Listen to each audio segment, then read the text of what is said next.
Évangile de Jésus-Christ selon saint Luc 4, versets 16 à 30. En ce temps-là, Jésus vint à Nazareth, où il avait été élevé. Selon son habitude, il entra dans la synagogue le jour du sabbat, et il se leva pour faire la lecture. On lui remit le livre du prophète Isaïe. Il ouvrit le livre et trouva le passage où il est écrit : « L'Esprit du Seigneur est sur moi parce que le Seigneur m'a consacré par l'onction. Il m'a envoyé porter la bonne nouvelle aux pauvres, annoncer aux captifs leur libération, et aux aveugles qu'ils retrouveront la vue, remettre en liberté les opprimés.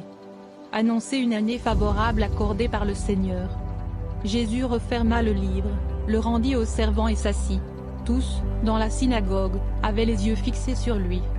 Alors il se mit à leur dire : « Aujourd'hui s'accomplit ce passage de l'Écriture que vous venez d'entendre. » Tous lui rendaient témoignage et s'étonnaient des paroles de grâce qui sortaient de sa bouche.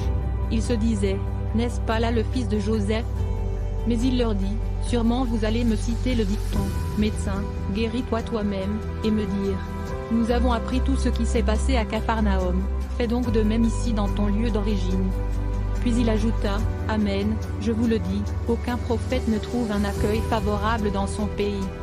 En vérité, je vous le dis, au temps du prophète Élie, lorsque pendant 3 ans et demi le ciel retint la pluie, et qu'une grande famine se produisit sur toute la terre, il y avait beaucoup de veuves en Israël.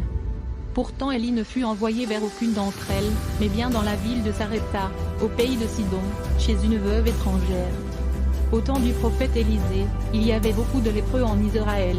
Et aucun d'eux n'a été purifié, mais bien Naaman le Syrien. » À ces mots, dans la synagogue, tous devinrent furieux.